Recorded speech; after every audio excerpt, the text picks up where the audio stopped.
Hola amigos, en este capítulo haremos un seguimiento de la mentira que vimos en el capítulo anterior. Veremos quiénes son los amiguitos de aquel autor y el poder que tiene esa pandillita. Por el camino volveremos a África y el final ya lo tuve que cortar a machete porque duraba demasiado. Pues os abrís esta página, circinfo.net. El link está en la descripción del vídeo. Si queréis os entretenéis leyendo la autobiografía del autor, el afamadísimo profesor emérito Brian J. Morris. Aquí le vemos contando sabe Dios qué mentiras. Aquí nos explica que inventó un método para identificar los genotipos del papiloma humano que causa cáncer cervical, usando la reacción en cadena de la polimerasa. Esto quizás explique cómo se conocieron Castelsajé y él.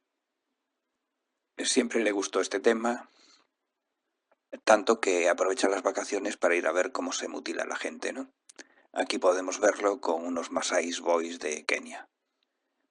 Pero aquí lo que nos interesan son estos panfletos del margen derecho. Nos vamos al español y abrimos. Los tres, son tres. En los tres nos cuenta prácticamente lo mismo. Y a quien le interese el tema podrá consultarlos y ver que no dice más que mentiras, exageraciones tanto en lo supuestamente bueno como minimizando los problemas y los riesgos. Tiene un sesgo puritano. Aquí, por ejemplo, nos dice que en Estados Unidos el 91% de los blancos y el 76% de los negros pues están CIR, ¿no? Pero claro, eso es porque los negros son tontos y pobres. Y los hispanos todavía más. O al menos esto es lo que se deduce de un panfleto posterior, donde vuelve a la carga con el sesgo puritano, cuando dice que las mayores tasas de CIR se dan entre niveles socioeconómicos y culturales altos. Un estudio crítico entre los panfletos pues te das cuenta que de rigor nada de nada, ¿no? En este mundillo este hombre es conocido por usar la mentira, las amenazas y el miedo para coaccionar a la gente para que haga lo que él piensa. Aquí, por ejemplo, que el prepucio es un atrapabacterias, maloliente, y que cortándolo se reduce el riesgo de enfermedades, lo que mejora la vida del niño, de su futuro y de sus futuras parejas. Cuando yo llegué aquí, lo que me sorprendió es esto. Entre uno de los autores está Castelsajé, uno de los autores del fraude del papiloma que hemos visto en el capítulo anterior. Ese que nos llevó casi una hora a desmontar todos los disparates que dijo.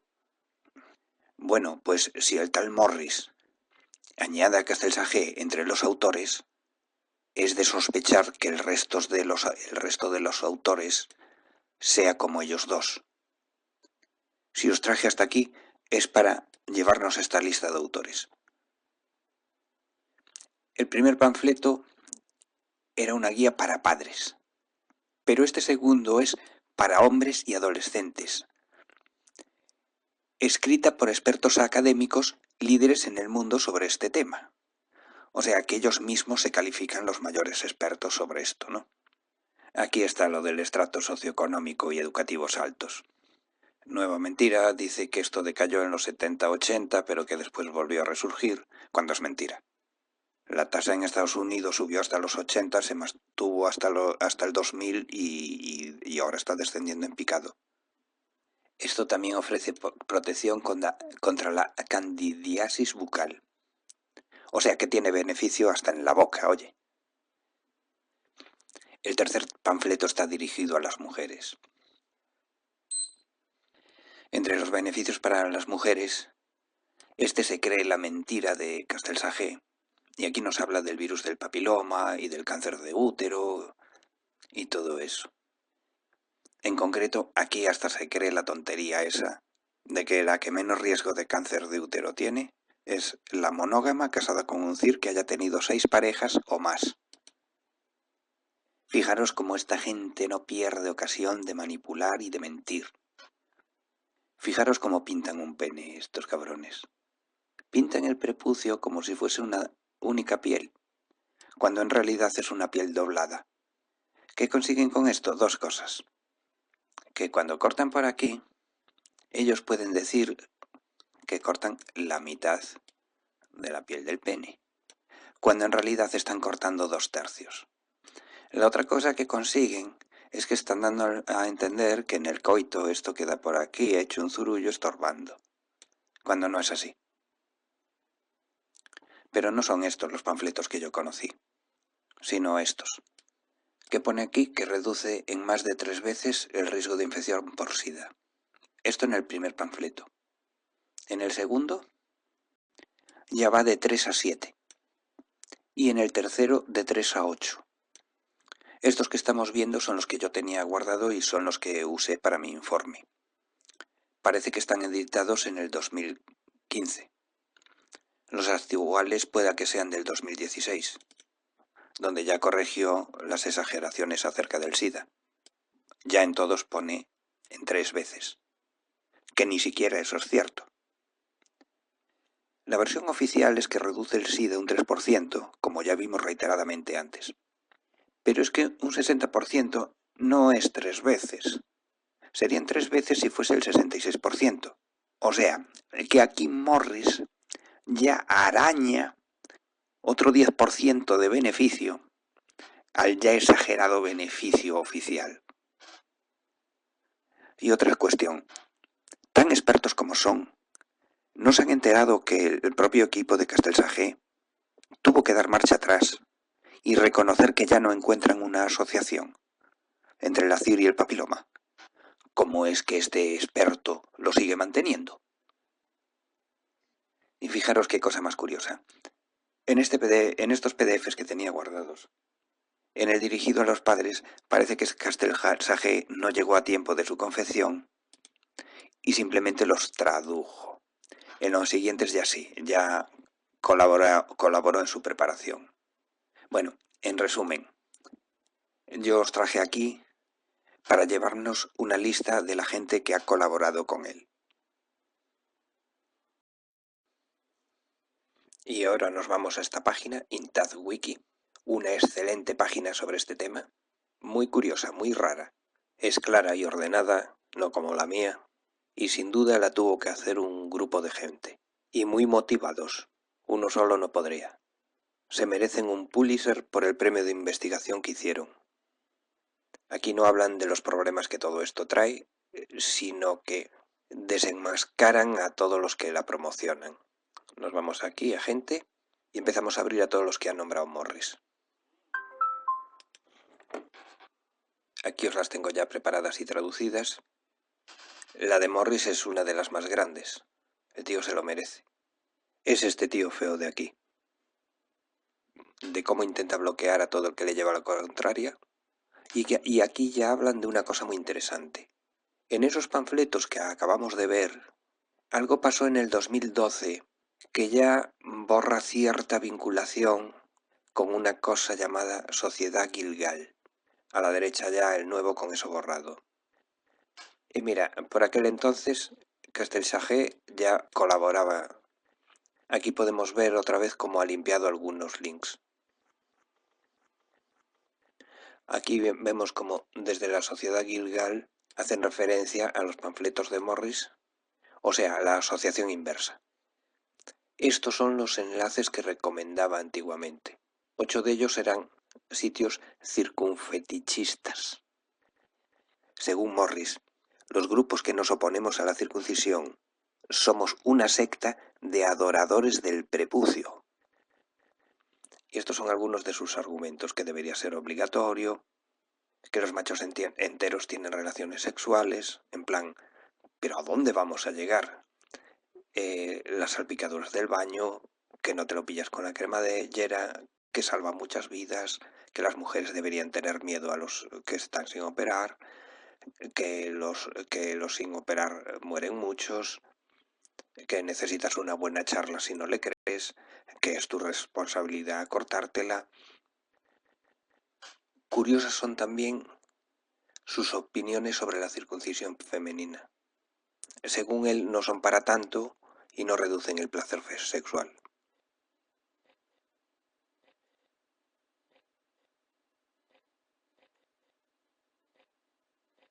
Aquí nos explican de qué va esto de la Sociedad Gilgal.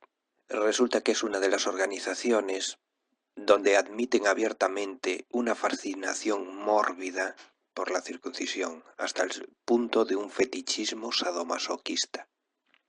O sea, que se excitan de ver a otros hombres así. Algunos de los médicos que hemos visto y otros que veremos, de esos que solo encuentran beneficios a esta técnica, pues según esta página, algunos de ellos son miembros y además activos, no es que hayan caído por casualidad por allí, de grupos de este estilo.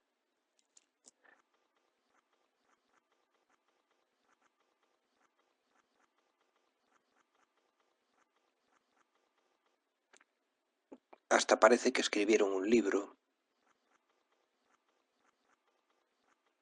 erotizando la circuncisión de los menores.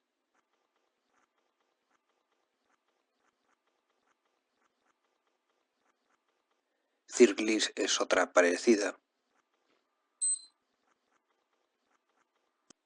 O sea, una mezcla de sadomasoquismo, homosexualidad y pedofilia. Quedaros con el wasket.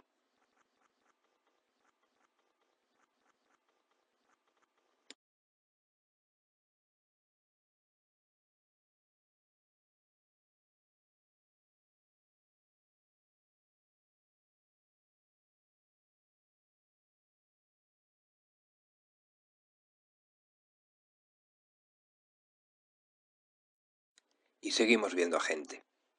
A Gray ya lo conocemos, y a su mujer María Wager. Los conocemos de haberlos visto en el proyecto Rakai, en el capítulo de las enfermedades, concretamente en lo referido al SIDA. Esta es otra que no para de buscarle justificaciones. Esto se hace para que los hombres no se contagien, pero ahora resulta que los positivos también tienen que estarlo, entre otros motivos para no estigmatizarlos. Cae en contradicciones. A veces de sus estudios concluye que la CIR no protege a las mujeres y otras veces que sí. Aubert. Este, al igual que los otros dos, no son confirmantes en los panfletos de Morris, pero hay otros escritos en los que también comparten firma. A la Aubert por lo menos hay que reconocerle que es bastante discretito el hombre. Yo solo le he visto firmando trabajos sobre el SIDA en Sudáfrica. Bailey. Este sobre SIDA en Kenia. De este se dijo que al grupo de circuncidados se les aleccionaba para que se abstuviesen de sexo, y además se les suministraba condones, cosa que al grupo de control de intactos no se hizo.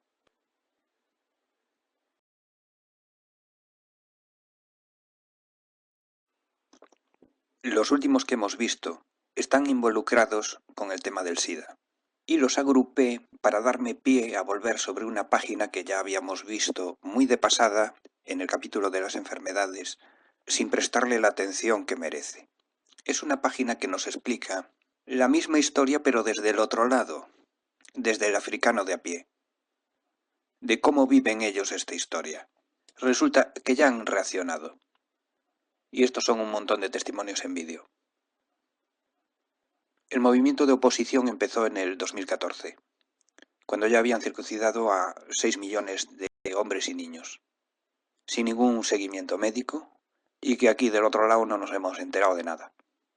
De hecho, yo mismo, con lo estudioso que soy del tema, me enteré de esto gracias a un blog masculinista que se llama ¿Quién se beneficia de tu hombría?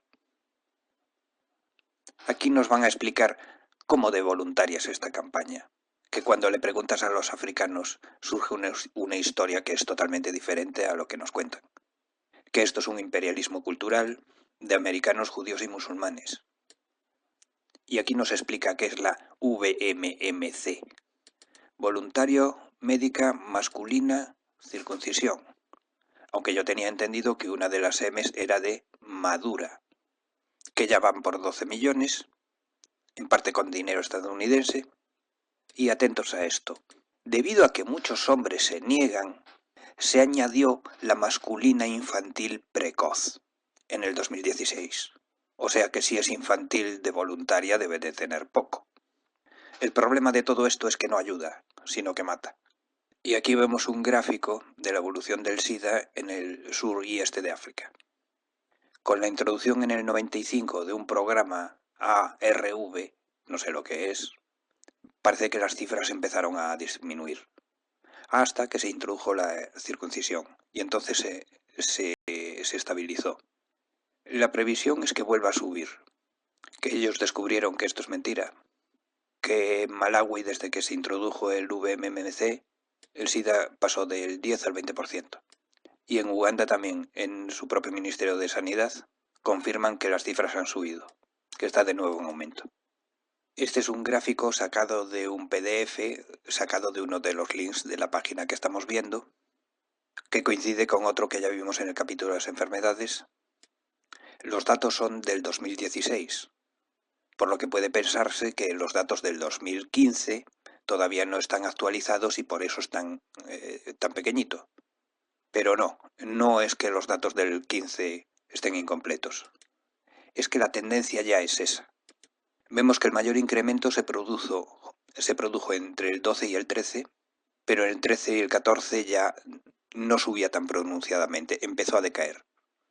A partir del 14 decae.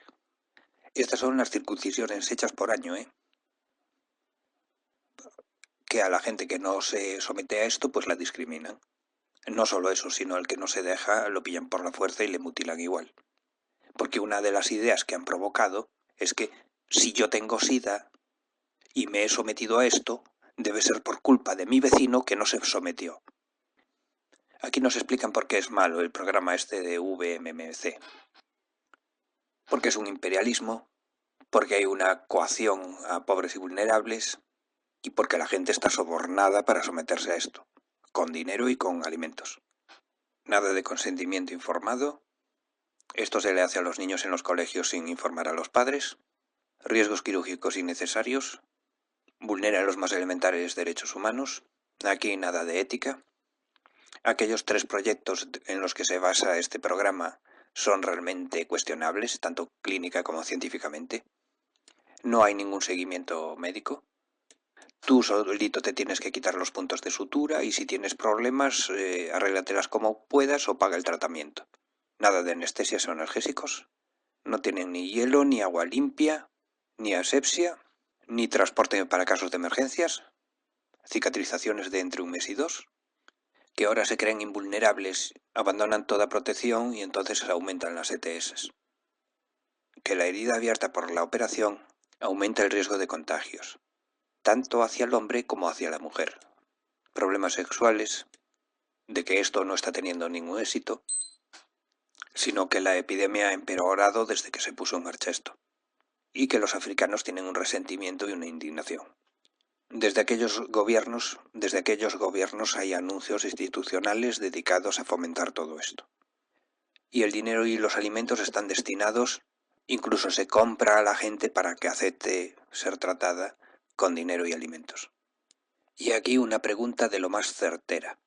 Resulta que al grupo de los operados fueron los mejor tratados. A estos sí se les hacía un seguimiento, se les concienciaba de que tenían que abstenerse y además se les daba condones. Y ahora se preguntan que esos ensayos, ¿qué es lo que están midiendo? ¿El efecto protector o la educación sexual recibida? Y aquí una frase también para echar en la mochila. Los genitales masculinos y femeninos son producto de la coevolución.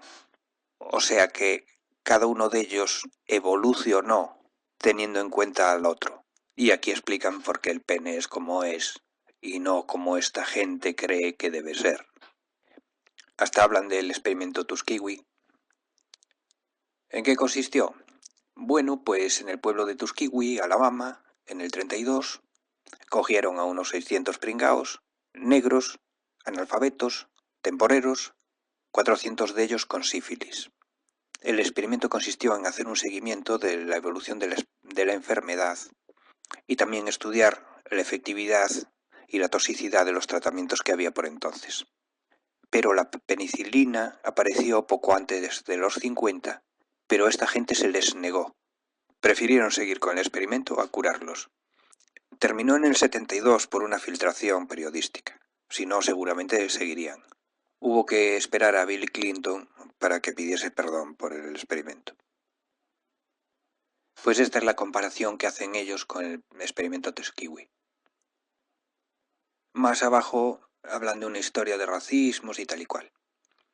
Y hay un link a una página un tanto despeinada y parece abandonada, pero muy densa y documentada, donde te enteras que lo que están haciendo ahora, pues, que es una idea vieja ya, con más de un siglo. Ya habíamos visto en capítulos anteriores como en el 1800 y mucho, el tal Remodino recomendaba esto para evitar las violaciones de los negros. Y de cómo hubo propuestas para convertirla en obligatoria, o sea, de manera forzada, para prevenir la sífilis.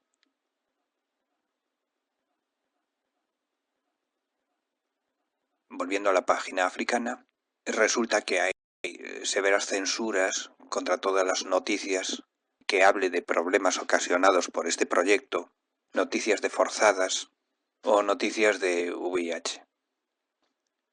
En la imagen, noticias de forzadas. Según parece, hay grupos que van por los colegios ofreciendo sus servicios sin contar con los padres. Y más de lo mismo, uno que escapa de casa y otro que no quiere volver a la escuela. Y otro que no va a pastorear porque está en cama de sangrado.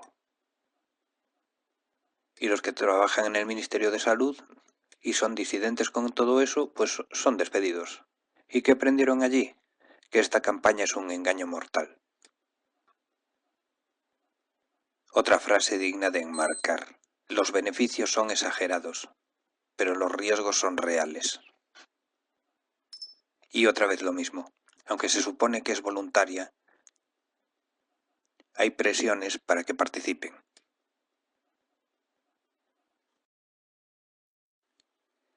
Y seguimos estudiando a los amiguitos de Morris. Es Schoen quien presidiera el grupo de trabajo sobre este tema en la AAP, en su informe del 1999.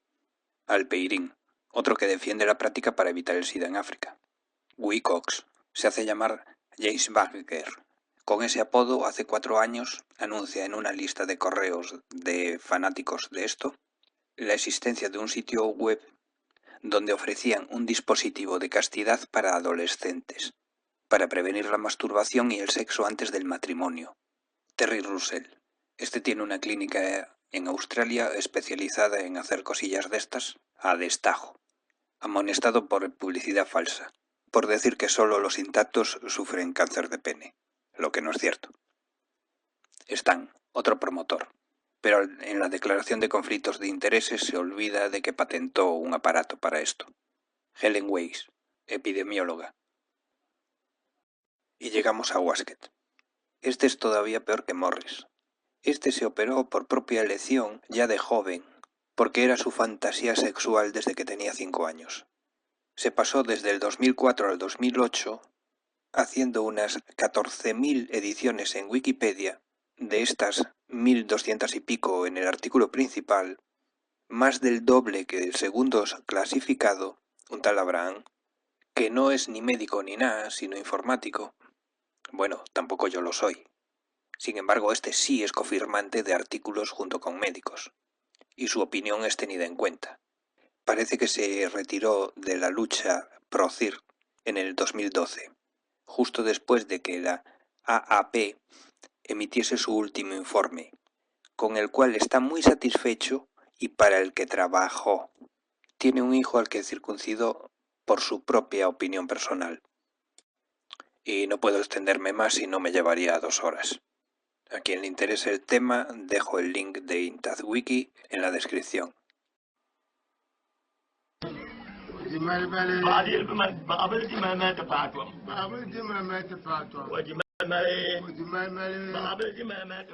Ahora que ya conocemos a la mayor parte de la pandillita, vamos a ver cuál es su poder. Por ejemplo, en la Academia Americana de Pediatría, referente mundial en este tema. Tal es así que hace muchos años yo solicité al Ministerio de Sanidad una evaluación crítica sobre esta técnica, a lo que me contestan: no procede evaluar una técnica ampliamente instaurada y contrastada. Y además me añadían 3 o 4 hojitas en inglés que al poco tiempo, cuando conseguí un módem de 33K, me di cuenta que era un copia y pega de una declaración anterior de la AAP. Esta negativa de evaluación coincidió en el tiempo con las subvenciones para hacer el fraude del papiloma. Para esto sí hubo dinero. Bueno, pues aquí tenéis una especie de resumen en donde reconoce que los beneficios superan a los riesgos, que evita la infección del tracto urinario, que está bien tolerado por los profesionales, que los beneficios no son lo suficientemente grandes para recomendar su uso rutinario.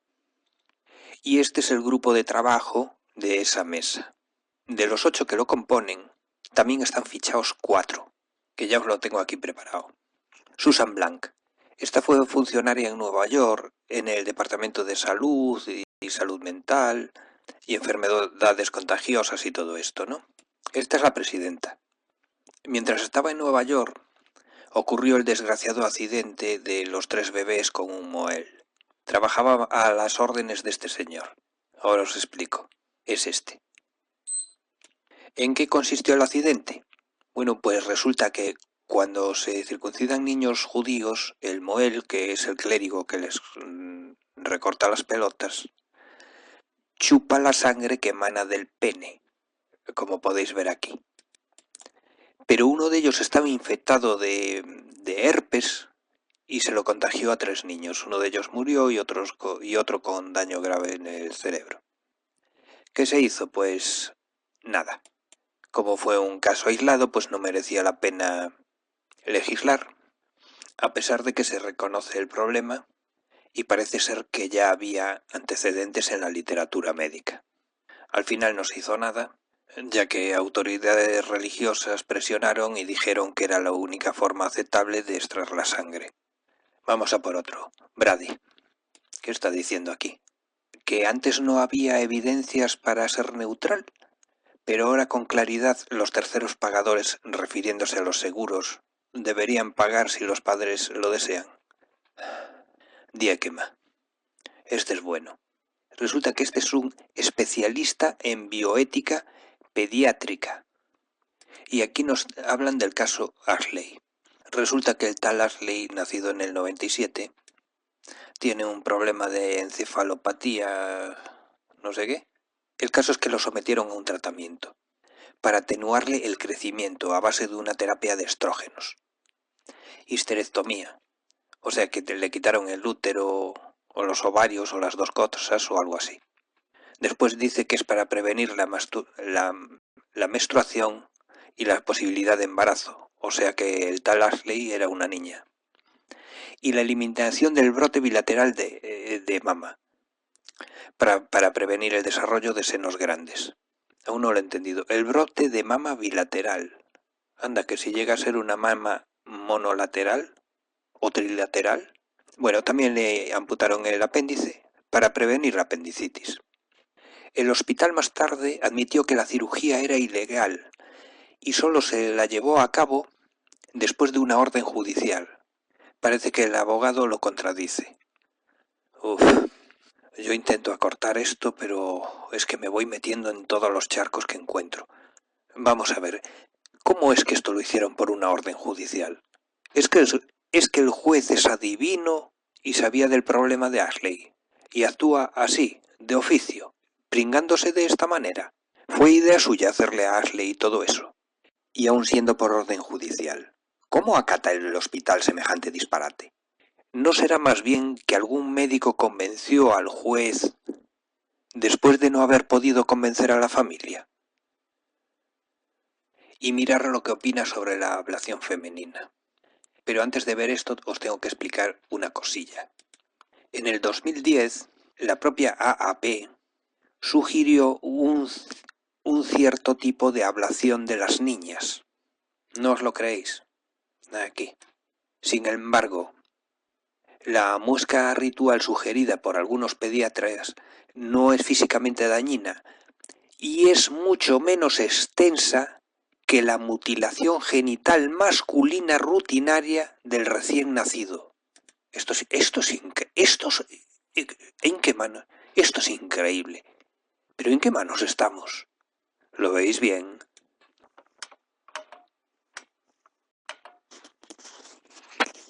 ¿Lo leéis ahora bien? Están proponiendo un cierto tipo de ablación que pasó a conocerse como ablación estilo AAP, en donde reconocen que es mucho menos extensa que la mutilación genital masculina rutinaria del recién nacido. ¿Quién estaba de presidente por entonces? Dieckmann, el especialista en bioética. Bueno, pues ahora que ya os lo expliqué, no se eliminaría ningún tejido, no tocaría ningún órgano importante, sino más bien que sería una pequeña muesca en el prepucio del clítoris, que es el equivalente del prepucio de los niños. Nada que pueda dejar cicatrices, nada que pueda ser dañino. Esto es muy interesante lo que dice este señor, la equivalencia, y en esto tiene razón. El desarrollo fetal es común para ambos sexos hasta llegar a cierto punto. A partir de ahí tiene que decidir si va a ser hombre o mujer, y para eso aprovecha unas estructuras que son comunes. Hay una especie de tubérculo central que o se convertirá en pene o en clítoris, y una especie de bufandita que tenía aquel tubérculo se convertirá o en prepucio o en el capuchón del clítoris y labios menores. Bueno, pues lo que estaba proponiendo en el 2010 la AAP, en España por lo menos está prohibido. Y sin embargo el bruto del Dieckmann reconoce que eso sería menos extenso que las mutilaciones de los niños, y que hay un equivalente de eso que está prohibido con lo que hacen en el prepucio de los niños. Estos también se dieron cuenta del detalle. Al hablar de las muertes, dice que no hubo 117 en Estados Unidos en los últimos años. Que, por ejemplo, una de ellas es de un niño que estaba en las últimas y que los padres lo quisieron así. Pero vamos a ver. Pero no habíamos quedado que una de las condiciones es que el niño estuviese estable, no tuviese hemofilia ni problemas congénitos, por si hacía falta ese tejido para reconstrucciones plásticas. Esta también es buena. Negar la autodeterminación de la gente, ¿no? Cagarse en su libertad. Que acarrea algunos riesgos implica la pérdida del prepucio, y que algunos hombres están molestos por ello, pero tienen un beneficio médico a cambio, y que no todo el mundo cambiaría su prepucio por ese beneficio médico. O sea, que para que no tengas libertad de elección, los padres deben elegir por ti. Parece ser que este es judío. Y ya el cuarto, este sí parece que es judío. Tanto que circuncidó a su hijo en la mesa de la cocina. Y lo hizo sin una razón médica, simplemente por costumbre, por tradición. Sus pacientes, el 20% relacionado con el tema.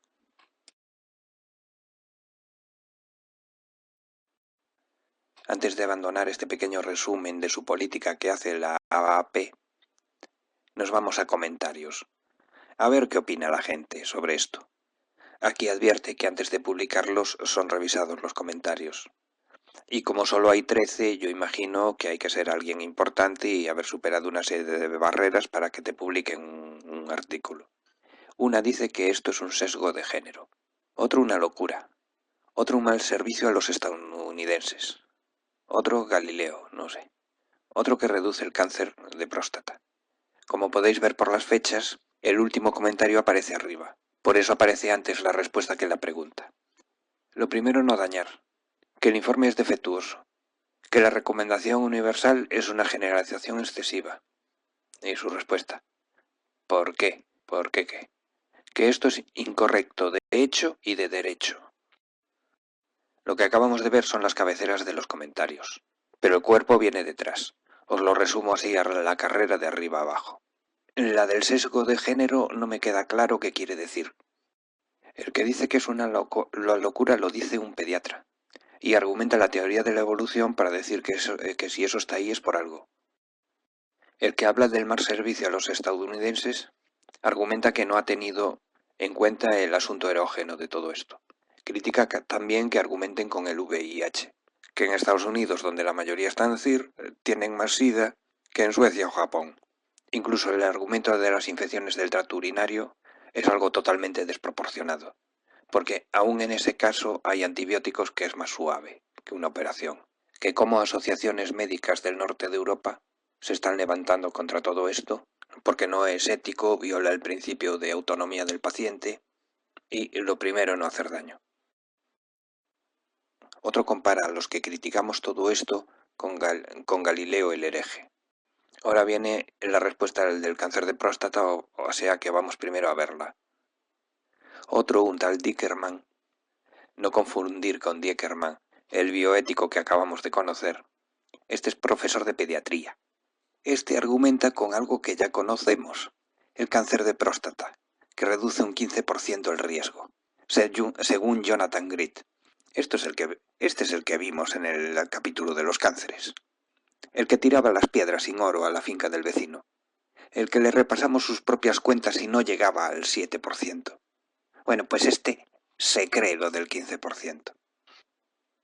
A este le contesta otro que se dio cuenta de la maniobra, pero no llegó a darse cuenta de la falsedad del 15%. Dice que aún siendo cierto eso, cortarle los genitales a un bebé para reducir ligeramente el cáncer de ancianos no parece muy buena medicina. El de lo primero no hacer daño, que es un lema médico, destaca las incoherencias de la AAP. Por un lado dicen que los beneficios superan a los riesgos, lo suficiente para justificar que los seguros paguen la operación, pero por otra parte aseguran que los beneficios no son lo suficientemente grandes como para recomendarlo de manera rutinaria. Que esto es como aquello de quitarle las amígdalas o quitar el apéndice por sistema para prevenir una apendicitis. Y por último, lo de siempre, la discriminación por género, al perseguir la femenina y recomendar la masculina.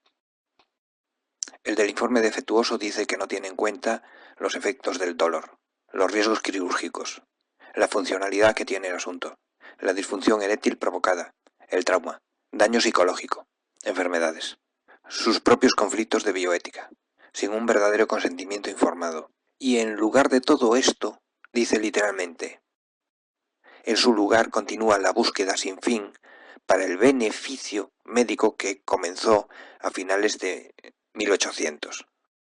Que esto es una solución en busca de un problema. Que en otros países se reconoce daño físico, psíquico y sexual. Ética médica.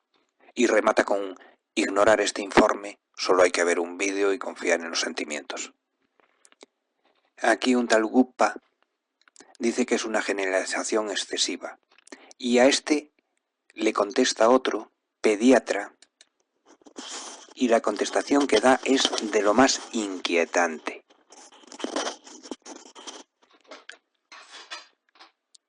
Le puntualiza al tal Guppa, y en esto tiene razón, que la AAP no la recomienda de manera universal.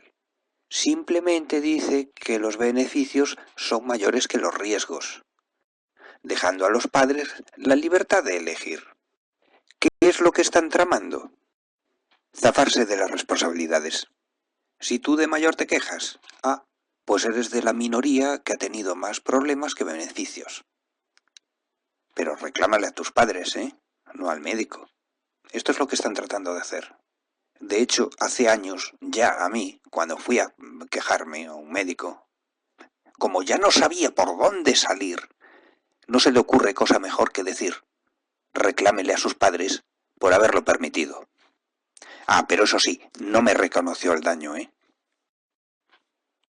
que pregunta por qué, se pregunta por qué extrapolar los estudios de SIDA hechos en África a Estados Unidos, y no unos estudios más similares. A este le contesta un tal John Castell, que debe ser un fanático convencido de todo esto, que asegura que no hay absolutamente ningún cáncer de pene entre los operados, que hay menos contagios de papiloma, o sea, que se cree todavía las tonterías de Castell-Sage, que menos infección por SIDA, y que esto debería ser pan comido, y que 4000 años de judaísmo demuestra que no hay peligro para la salud. Y fijaros, que nosotros los interactivistas, este movimiento tiene más que ver con la política que con la ciencia. Y ya el último, el que dice que es incorrecto de hecho y de derecho, lo escribe nada menos que un fiscal. Que están totalmente equivocados. Que esta cirugía tiene riesgos de lesión catastrófica e incluso muerte, pero que esto la AAP nunca lo ha reconocido. Que perjudica sin dar ningún beneficio real. Doloroso, irreversible, altera la función sexual y que esto no inmuniza contra nada.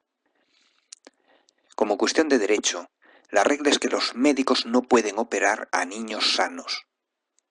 De la integridad genital, derechos constitucionales, al menos americanos, derechos humanos, derecho a la integridad, derecho a elegir religión, y que los médicos no pueden recibir órdenes de los padres por otras razones que no sean médicas. Es más, médicos y padres tienen la obligación de evitar todo esto. Y sobre el pago por el seguro, nada de nada. El seguro cubre la atención médica necesaria, no las electivas, como puede ser una cirugía estética o esta. Y dice que condena la nueva política y les invita a rectificar. Y ahora, ¿quién es el valiente que me acompaña a echarle un ojo al informe grande, al que dio lugar al resumen que acabamos de ver? Lo tengo aquí descargado en PDF y tiene 32 páginas. Es una cosa realmente grande.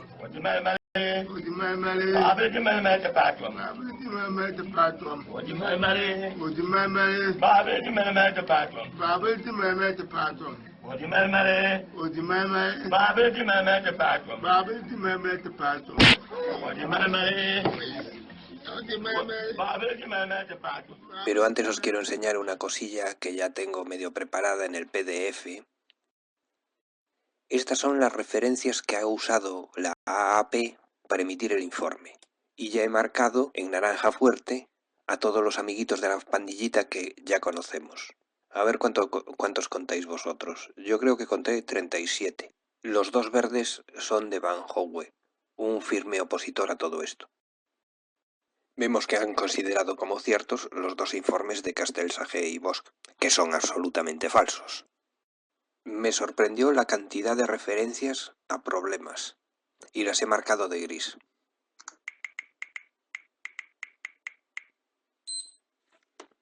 «37 autores de muy dudosa credibilidad, en un total de 248. Esto me sale prácticamente un 15%. O sea, de cada 7 informes que han considerado, uno nace con pecado original. Antes de meternos a fondo con el artículo, vamos a los comentarios, a ver si alguno de ellos nos ayuda y nos dirige sobre qué buscar. Y aquí hay 6 comentarios. Y sorpresa, 2 de ellos son de nuestro amigo Morris. Como antes, os resumo los comentarios, pero los 2 de Morris los dejo para el final, para darle más emoción al asunto.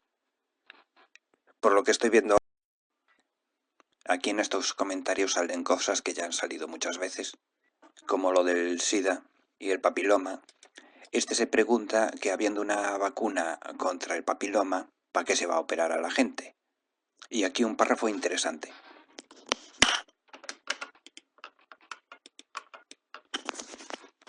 Este se dio cuenta que el informe deja claro que pocos hombres se someterían a esto de manera voluntaria, y que por el contexto dejan caer una velada amenaza, que si permiten que el niño siga así, lo exponen a un riesgo de enfermedad, ya que es poco probable que de mayor acepte.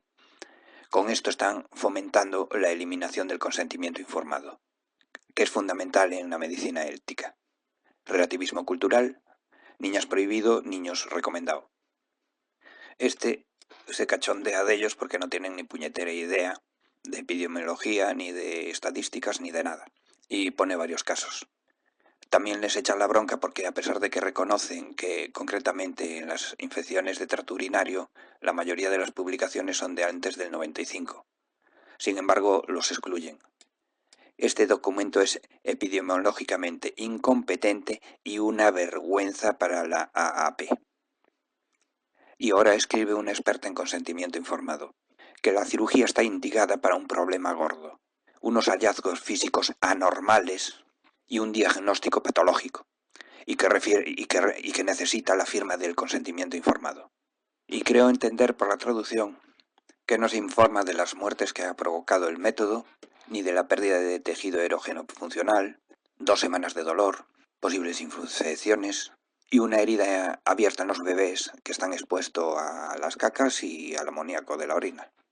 Que la cirugía en general y la amputativa en particular debe seguir la regla, según la gravedad, así la intensidad del servicio, y que este debe empezar por una terapia local, y si no, una oral, si no, intravenosa, y si está documentado que todo esto ha fracasado, entonces es hora de la cirugía amputativa. Y en cuanto a los beneficios, entre comillas, resulta que hay hombres operados de niños sin su consentimiento que hoy padecen SIDA, por lo que ha de entenderse como un fracaso terapéutico. Consentimiento informado, violación del derecho personal a elegir religión, el caso se convierte en insostenible. Y ahora habla un neuropsicólogo del desarrollo y les tira abajo todo el invento. Que los temas judiciales y legales no fueron tenidos en cuenta en este informe. Y cita la opinión de un juez nada menos que del 78. Que la extracción forzosa de tejido del cuerpo vivo para beneficiar a otro es inconstitucional. Aquí se está refiriendo a la supuesta ventaja de todo esto para las mujeres. Y esto es tan constitucional como si cogemos a alguien, le quitamos los órganos para trasplantárselos a otro. O sea, perjudicar a uno para beneficiar a otro. Y aquí coincidimos en que esto es un acto de tortura. Y explica por qué. Porque el prepucio y el glande están fusionados cuando el niño es pequeño. Os explico. Si esto es el glande y la piel viene por aquí, cuando el niño es pequeño, el glande y el prepucio están fusionados, como lo está la uña y la carne. Esto es parecido a lo que en las niñas se llama sinequia vulvar, que es cuando tienen los labios menores pegados. Bueno, pues en ambos casos, niños y niñas, esto se resuelve de manera espontánea cuando llegan a la pubertad, gracias a las hormonas. El tratamiento de la sinequia vulvar en niñas también es extremadamente polémico, y a nadie se le ocurre resolverlo con una ablación. Dependiendo en el pediatra donde caiga, o se lo resuelve por la fuerza, o le receta las mismas pomaditas que se le recetan a los niños para resolver la fimosis, o no le da la mayor importancia al tema porque sabe que cuando sea mayor se le va a resolver de manera espontánea. Bueno, pues seguimos con los niños. Cuando llega el señor Manos Tijeras y corta por aquí y por aquí y se lleva todo esto, al estar fusionado a veces también arrancan trozos del glande. Meter foto. Y una vez explicado esto, ahora entendéis el símil que hace este al considerarlo como un desollamiento, lo cual se considera una tortura. Incluso se considera tortura meter palitos entre la uña y la carne, añado yo. Declaración Universal de Derechos Humanos, Convención sobre Derechos del Niño. Ningún niño será sometido a torturas, tratos crueles, inhumanos o degradantes. Y aquí le recuerda a la academia aquella metedura de pata que después la tuvo que sacar, en donde proponía un cierto tipo de ablación, como acabamos de ver. Por cierto, aquello lo proponían para que las niñas africanas, cuando fuesen a África de vacaciones, ya que llevaban la ablación hecha en Estados Unidos, no se la harían en África, que sería todavía peor. Esa era la idea. Bueno, pues les recuerda que aquella propuesta está prohibida por la ley federal de Estados Unidos, supongo. Aquí en España haces lo que proponía la academia y te cae un paquete de entre 6 y 12 años de cárcel según el 149.2 del Código Penal sobre mutilaciones genitales. Y aquí otro párrafo de lo más interesante. Parece ser que hubo esfuerzos legales para prohibir la circuncisión masculina. ¿Por qué no salió adelante esta propuesta?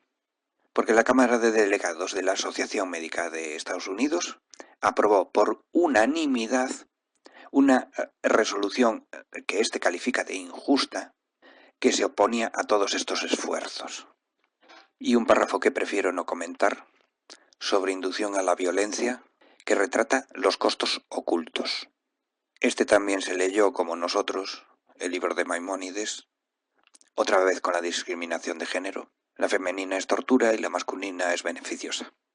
Que ninguna libertad religiosa da derecho a daño o a lesión sobre otra persona, que ni siquiera los padres tienen ese derecho.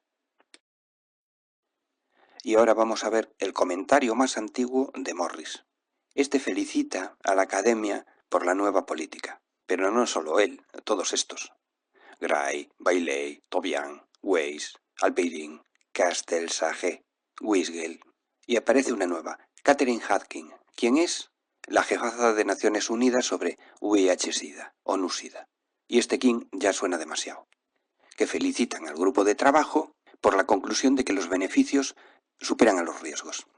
Que un punto fuerte de esta conclusión es que está basado en la evidencia. Recordemos que como evidencia consideran los dos trabajos de Castelsage y que es conservadora. Pero claro, viniendo de ellos seguro que no se refieren a conservadora del prepucio, sino conservadora de las políticas anteriores. Y no prescriptiva. Este es un concepto que ya también empieza a sonar demasiado. Esto se refiere de que, a pesar de, como acaban de decir, que los beneficios superan los riesgos, después, en párrafo aparte y contradictorio, también dice que estos beneficios no justifican la recomendación rutinaria. O sea, ni sí ni no, ni de frente ni de espaldas, ni apoyándola abiertamente, ni reconociendo que es un auténtico disparate. Acabáis de ver la cantidad de comentarios negativos sobre esta nueva política, incluso dando a entender que toda esta gente son unos descerebrados, opiniones a las que personalmente me adhiero. Bueno, pues no son tan descerebrados, no les queda otra jugada. No pueden ponerse de frente, o sea, empujando, o sea, promoviendo esto, porque en cualquier momento explota la burbuja y les da en los morros. Me explico, que lo que no quieren es pillarse los deditos, porque cada vez hay más gente que está repasando todo esto y se dan cuenta que esto es totalmente mentira. De hecho, en Estados Unidos la tasa decayó, de más del 80% a casi la mitad en unos 10-15 años. Y en África a partir del 14 ya no se dejan. Nosotros mismos, en lo que va de serie, ¿cuántas mentiras y contradicciones hemos descubierto? Y entonces alguien podría pedirles responsabilidades por el mal consejo médico, por ser tontos del culo y haberse creído semejantes mentiras. Tampoco pueden ponerse de espaldas, o sea, huyendo de todo esto y reconociendo que es un disparate, porque entonces la gente sí que se les echa encima. Entonces, la única solución que les queda es ponerse de lado, como la gente en los duelos a pistola de antes. Y siguen con que la política es un equilibrio entre los derechos del niño, del padre y del Espíritu Santo y tal y cual. Sí, hombre, sí, lo que es un equilibrio para zafaros de vuestras responsabilidades. Y siguen con más datos de que a partir del 2010 todavía más mentiras, que un estudio de la Johns Hopkins. ¿Cómo no? Que tiene un riesgo mínimo, pero el beneficio es para toda la vida. Y otra vez sale un párrafo que ya se ha visto antes, que los niños que escapan de esto, de mayores no se dejan. Él, a su vez, cita ciertas referencias para apoyar lo que ha dicho. Veamos qué referencias toma. Se cita a él mismo, a un tal Wodak, a Russell. En esta otra referencia lo mismo. Cita a Wasket, ese que no hizo más que intoxicar y censurar Wikipedia en favor de la CIR. Se cita a sí mismo y al resto de afamados promotores. Y en otra referencia vuelve a repetir la jugada. Incluso hay algunos que ya empiezan a sonar demasiado. Y en otra referencia, la misma historia. Sí, los que suenan demasiado, ya suenan demasiado. ¿Quién es el Wodak este? Es otro australiano amiguito de Morris. Este también usa la mentira para convencer y nos dice que el cáncer de pene se da en 1 de cada 600 hombres, lo que es mentira. Vamos con el segundo comentario de Morris. Esta vez lo firma él solito, y se titula «Tiempo para aceptar las evidencias a favor». Lo veis, ya decía yo que para este fanático nada es suficiente. Empieza con que el catálogo de argumentos de los que nos oponemos a esto son altamente engañosos y abiertamente falaces. Y toma, por ejemplo, lo que alguien había dicho aquí anteriormente, que habiendo vacuna para el papiloma, ¿para qué se va a operar a la gente? Frente a esto, el Morris argumenta que esa vacuna solo protege contra 2 tipos de papiloma, y por tanto la protección no es total y una cosa no está reñida con la otra. Desde luego hay que reconocerle que el tío piensa, ¿eh? El tío es muy inteligente para lo que le interesa. Cita el artículo de 2 opositores que según él quedó completamente demolido. ¿Y quiénes lo demolieron? Los de siempre. Y después vuelve a citar un artículo que ya citó en la anterior respuesta, el de un tijeretazo a tiempo. ¿Cuál es la mejor edad? Y vuelve a la carga con lo mismo, que nosotros nos oponemos a que esto se haga de niños, alegando el consentimiento y derechos, porque sabemos que cuando sea mayor no se va a dejar. Y él interpreta esto como un argumento más que tenemos para evitar que se haga. Aun siendo cierta esta maniobra de los interactivistas, que en gran parte lo es, aquí estás reconociendo conocer el argumento. Y lo dejas bien claro, ya que sabemos que el retraso significará que será poco probable que suceda. O sea, que si escapa de niño, de mayor no se va a dejar. Y tú esto lo quieres evitar. Entonces es que eres un auténtico cabrón. Pretendes negarle a la gente su libertad para someterse o no a un tratamiento médico. Y vuelve a comparar esto con una vacuna. Y si no operas al niño, eres un mal padre y tendrá problemas de mayor, sus mujeres morirán de cáncer genital y de sida. Y esto lo dice toda esta gente. No está Savonarola porque ya murió. Si no os operáis, las consecuencias pueden ser extremadamente graves. Os morís y os vais al infierno, de cabeza. No te digo que teniendo en cuenta la evidencia actual, algunos podrían pensar que la política pudo haber sido más fuerte, que ya es hora que los oponentes cesemos con reclamaciones falsas para facilitar un procedimiento altamente beneficioso, seguro y eficaz, que rara vez tiene efecto adverso en el curso de la vida, excepto en las mentes de aquellos que rechazamos el vasto cuerpo de las evidencias de calidad de la medicina.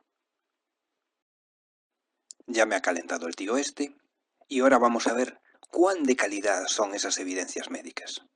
Para eso volvemos a las referencias y buscamos al Wisgel, de quien la Academia toma en cuenta 7 artículos. Wisgel es el tío este, posiblemente judío, lo que no tiene por qué significar nada, pero también puede tener un sesgo de ver lo que quiere ver. Porque suponte que él o quien sea demuestra que esto es innecesario y dañino. Entonces su ritual de iniciación tendría que posponerse hasta que el niño fuese mayor de edad. Bueno, pues busco los 7 artículos y sorpresa, todos son de pago. Solamente hay un pequeño resumen de cada uno. O sea, que un consejo que es público está basado en una información que es privada. Aquí, cronológicamente por publicación, este es el primero, del 85. Habla de un reciente informe de 100 lactantes, de menos de 8 meses.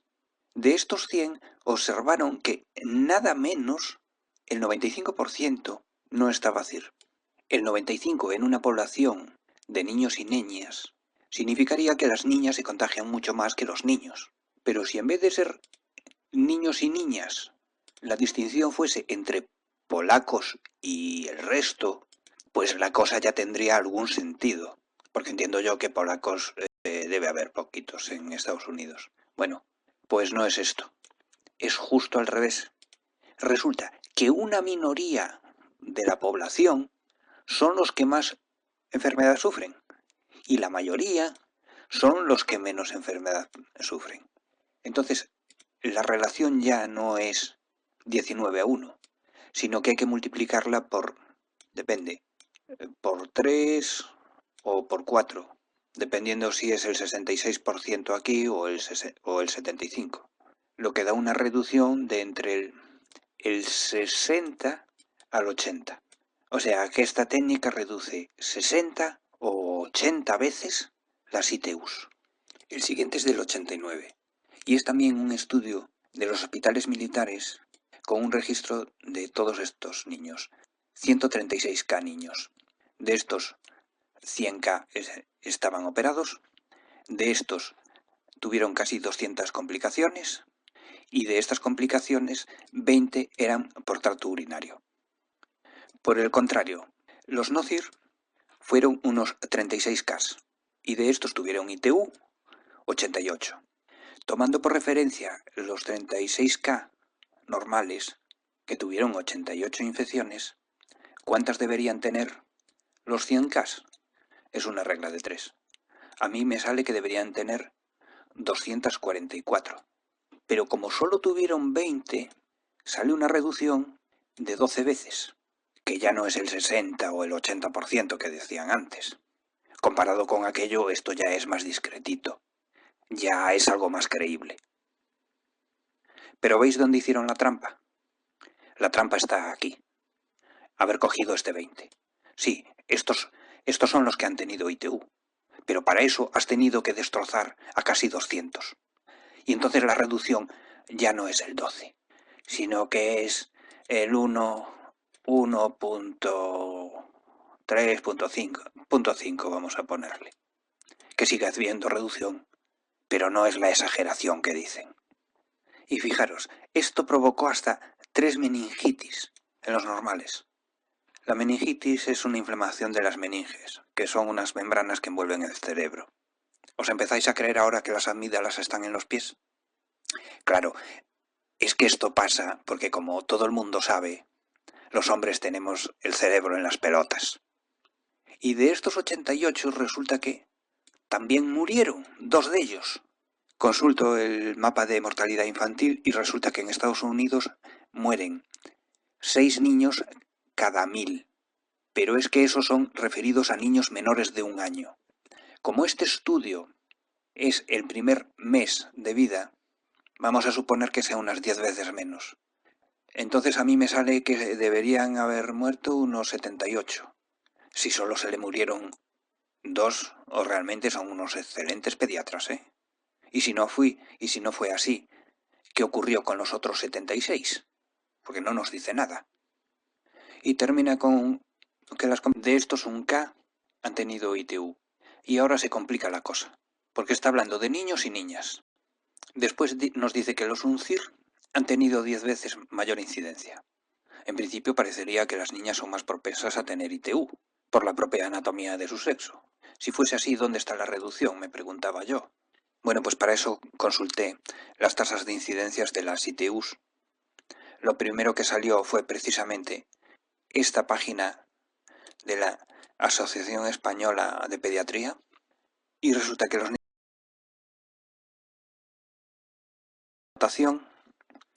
que nos dice que los intactos tienen una tasa del 2,5% y los CIR solo del 0,22%, lo que significa una reducción de 10 veces. Hay otra cosa curiosa aquí.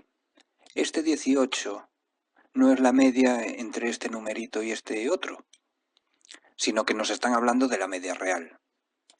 Con estos 3 numeritos se puede calcular el número de CIR que hay, y a mí me sale 18,1%. De lactantes circuncidados. Este numerito también es muy interesante. Si alguno ha sido capaz de tragarse toda esta serie de vídeos, quizás recuerde que en las enfermedades yo aseguraba que no podían asegurar que esto beneficiase porque simplemente no se sabía el porcentaje de CIR que hay. A Castelsagel le salía el 11% en el estudio del papiloma, el 1,8% en el del Trachomaquis, sin tener yo derecho a precisar tanto. Bueno, pues este es un tercer numerito, que es un ejemplo de la dispersión que hay a la hora de estimar el porcentaje de CIR que hay. Supuesta complicación. ¿Y cuáles fueron las razones para repescar al niño? Un tercio fue por la elección de los padres, pero un cuarto de ellos fue porque coincidió con otra cirugía. Esto es típico. Realmente esto pues no hace falta, ¿no? Pero ya que pasas por el quirófano y estás anestesiado, pues te recortan un poco el flequillo. Las complicaciones. Y podíamos seguir así hasta pasado mañana. Pero vamos a acabar el capítulo viendo qué opina la Academia sobre los trabajos de Castelsagé. Lo cita al final del capítulo de las clamídeas. Es la referencia 90. Un riesgo significativamente menor de infección por clamidia. Recordemos que según sus propias cuentas, era una reducción del 3 al 2. Y aquí, como podéis ver, la propia Academia pone en duda todo lo anterior, por un posible sesgo de selección de muestra. Por lo que he ojeado, esto es típico. Echan una de cal y otra de arena, y así contentan a todos. El que quiera creer que esto es bueno, tiene en qué basarse, y el que crea que esto es un disparate, pues también está avalado. El segundo artículo lo citan cuando hablan del cáncer de cuello de útero, y lo califica como un artículo de calidad, que encontró un efecto protector. Da una reducción de datos del papiloma en hombres, que es de 1 a 4, que salió de tabla 2, y aquí vuelven a coger el OR más beneficioso para ellos, que es el 0,37, y vuelven a repetir literalmente el disparate ese de las 6 parejas o más. Y ahora viene la de arena, que os dije, que no se redujo significativamente. Entonces es probable que sea pequeña la contribución para la prevención del cáncer cervical.